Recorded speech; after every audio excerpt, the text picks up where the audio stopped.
Hello, I want to talk to you about Swedish folklore.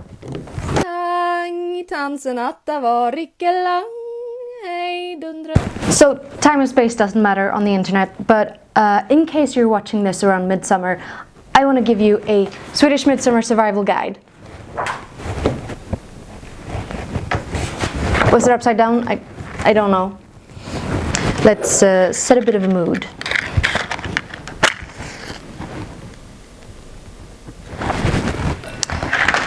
So in the Nordics, midsummer is pretty important. In Sweden, we even say that maybe midsummer should have been our national holiday, but that would be claiming something that's part of other people's cultures as well. And we could celebrate an old king, so why not do that? So midsummer in Sweden can be pretty picturesque, but it can also be kind of scary. Around this time last year, I posted my review of Ari Aster's Midsommar, which is a horror movie about folklore in Sweden. And in case you're ever found in Sweden on Midsommar, I've provided a Midsommar survival guide. Now, this has nothing to do with the movie itself. It has more to do with the actual folklore of the country. So what you might expect if you come here and go to, I don't know, Leksand, Gropen, basically anywhere except for the big cities will have people celebrating. So the first thing that we're gonna bring up is well drinking. So in Swedish we call this dricka källa, which means to drink directly from a spring or a source or a well. And it's said that the magic is supposed to be in the water and it's supposed to have healing properties. So you do it for your health.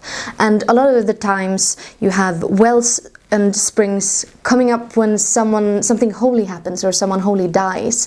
For example, in Uppsala we have a spring where the head of Saint Eric fell when he was decapitated, and lots of stories have these healing properties of the water coming from a mountain or a spring or something. So on midsummer you can harvest extra water power by drinking from a spring. On to the next thing. So more importantly, in Sweden we have a flower picking tradition at midsummer. Some people say that it should be 9, some people said that it should be 7, some people say it should be a multiplet of 7 like 14, some people say it should be a multiply of 3 like 12, or 6 or 9 or 3 itself. Sources differ. But something that we do is pick a lot of flowers, because stuff doesn't grow until quite early in the summer. From May onwards, that's when we actually get flowers in Sweden. So the male pole, which came with the Germans, has been moved up until midsummer in June in order to actually be able to clothe it in flowers. Moving on to more flowers.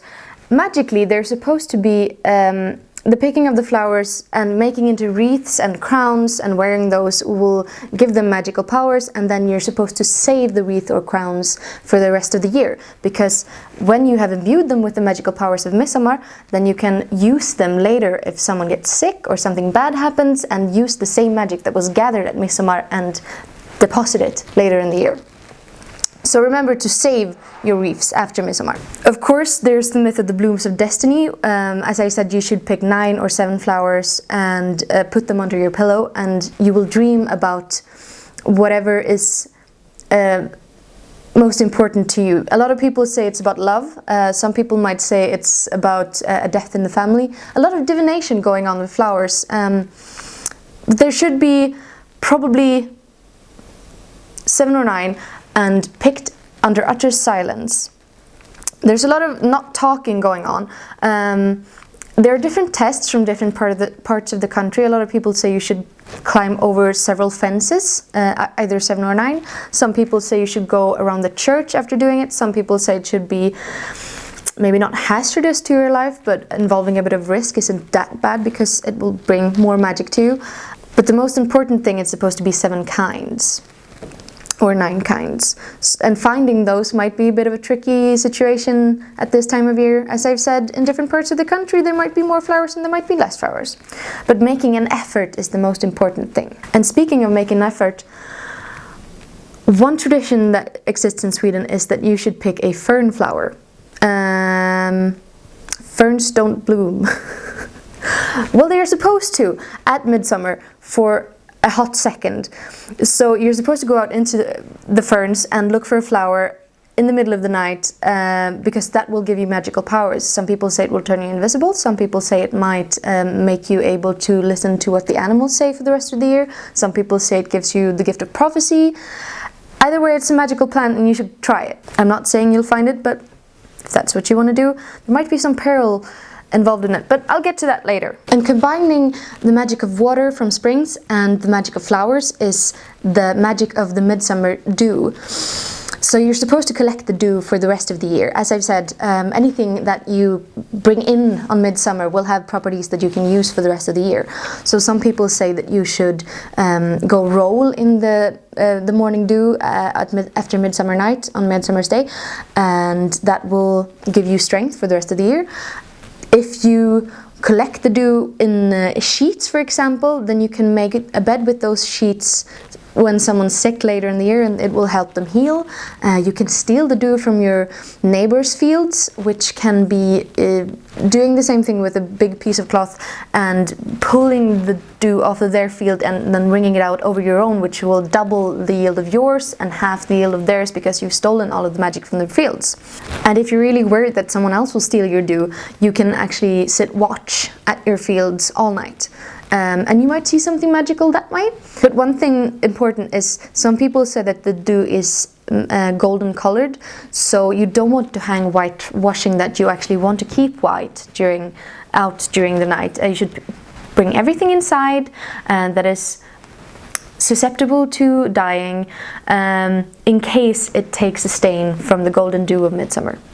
Moving on to more magic that actually has more water connections. Dowsing rods are supposed to be very vital, or they're supposed to have a lot of strength during midsummer. So if you're looking for a dowsing rod, then you should go pick it during midsummer because that's when it will have the most energy. You should, you could do a year gang. Årsgång is when you perform a magical ritual in order to see the future. Future might be good, future might be bad. Who knows?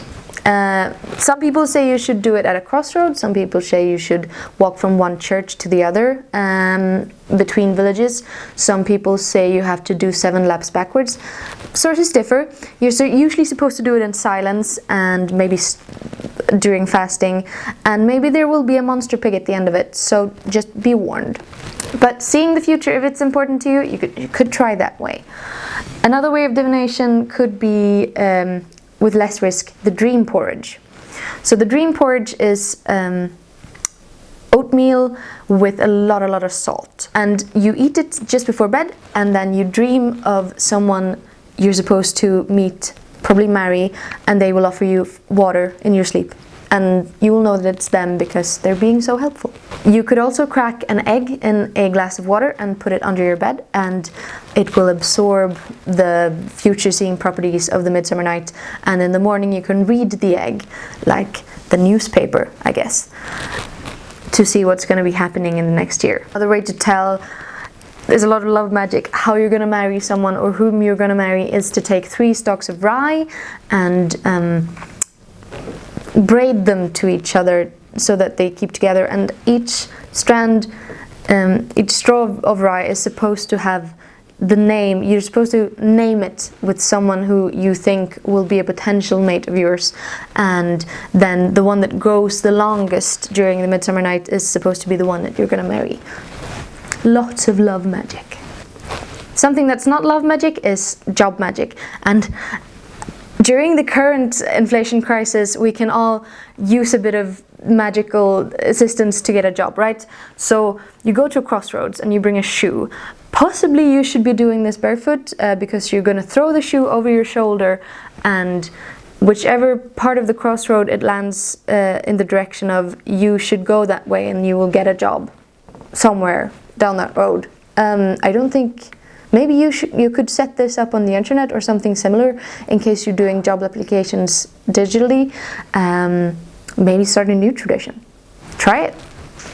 Now we get to things not to do. Don't do these things. I'm warning you right now, won't end well for you. So, first thing is, during midsummer, and usually they say midwinter, animals are supposed to be able to talk. And during midsummer, especially horses have a bit of focus, because horses are supposed to eat their fill of food during midsummer, especially. All the other time they're on a diet, but on midsummer they fill themselves, they gorge themselves, and then they talk about it. So if you're in a field and you hear animals talking, maybe you're hallucinating and maybe it's midsummer. I don't know, but they have their secrets. And the stuff that the animals talk about might not be stuff that you want to know about. Maybe they're talking about you. Moving on. Don't enter a dark church. Likewise, on midsummer and midwinter, you're not supposed to go to church in the middle of the night. So a lot of the rituals involve going around the church, going to the church, but don't enter the church. Don't do it. Because during the solstices, that's when the dead are supposed to have their midnight mass. And the dead don't want the living there. They're envious of us, and they don't want to see us at their part of the ceremony, because that's, you know, we get everything else. And they just don't want us to take it away from them, and they might hurt you if you enter the church. So some rituals have walking around the church, some rituals have sticking things into the keyholes of the church, and some things have looking through the keyhole of the church. Just beware of what you might see inside, and don't enter it. Don't enter it. It's not worth it. Last but not least is don't follow strange lights. And what I mean by that is not the usual like will-o'-the-wisp thing. It's more of, right now in Sweden, it's a very dry year, and there's been a fire ban, a fire-making ban in action for a few weeks. So no one will be making bonfires this year unless they're breaking the law. So you can be quite sure that if you see a bonfire in the forest, you might be disturbing a rådarfest. So rådare are like your hustomte. They might be the skogsrå, there might be the neck, there might be a lot of trolls. And while they might be very welcoming, they might also not be very welcoming. And if they don't want you there, they will hurt you. And if they do want you there, they will also hurt you in ways you wouldn't imagine when you go that way. So they have their parties and we have our parties, and we shouldn't go to theirs, because we won't come back the same if we come back at all. And same thing, if you're walking in the woods, don't go to the fires. And also if you hear strange fiddle music, don't go to the fiddle music. That's literally the neck. Don't look for necken. Okay? Okay. So, quick recap of the survival guide. Do drink your water. In Sweden we usually say varannan vatten, which means every other one water. You can have an akvavit between those, or snaps, or an öl, or something else that hits your fancy. But do every other one water, preferably from a spring or a well. And do pick flowers, because it's fun, and you might be able to save them for a future need of good dried flowers for magical purposes. Do also collect the dew, because it will also be useful in future endeavors of magical properties. Do look for fern flowers if you like, but it might turn you invisible, and I don't know how to turn you back, so at your own peril.